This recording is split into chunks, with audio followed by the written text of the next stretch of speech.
No taxation without representation.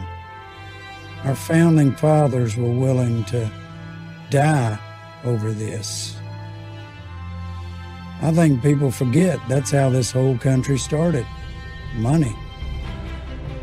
When they finally conquered their freedom, they knew one way they had to preserve it was by making a strong currency, protected from banks and tyrants.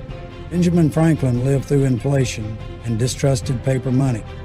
Thomas Jefferson warned if a private bank ever was in charge of printing our money, they would steal from us through inflation until we would all be homeless. James Madison was also frightened by the power a central bank can hold over an economy.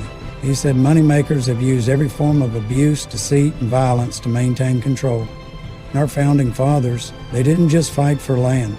They fought for an idea, freedom in its purest form, including the freedom of our money. They knew in their souls that a broken currency could shackle a nation. On April 2nd, 1792, George Washington passed the Coinage Act. This established minting of the U.S. dollar backed by gold and silver. Unfortunately, our founding fathers' efforts had failed in 1910. Those same tyrants, bankers, found a way to create a privately owned central bank known as the Federal Reserve. In 1933, President Franklin Roosevelt made it illegal to hold on to gold and seized it, forcing everyone to sell it to the government. Things pretty much went exactly as warned from there on out. In 1971, President Richard Nixon took the United States of America off the gold standard, beginning the rapid debasement of our currency. Since that day, the dollar has lost over 98% of its value, causing some of the biggest market crashes the world has ever seen. 25% of that in just the past 5 years.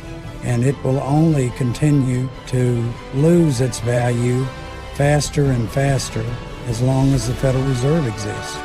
In 2008, the banking tyrants crashed the economy and got bailed out by the government they now control. This led to the creation of a form of money these tyrants cannot control. It's built upon the same principles our founding fathers sought after for a perfect money. Our founding fathers were limited by the technology of their time. They would have wanted a decentralized issuer of a hard currency. It just wasn't possible back then. Bitcoin is this form of money built upon the foundations of freedom and sovereignty. Has already proved itself to protect from tyranny in 2021 when some truckers were protesting up in Canada and their government seized their assets. So protect your freedom and liberty and study Bitcoin.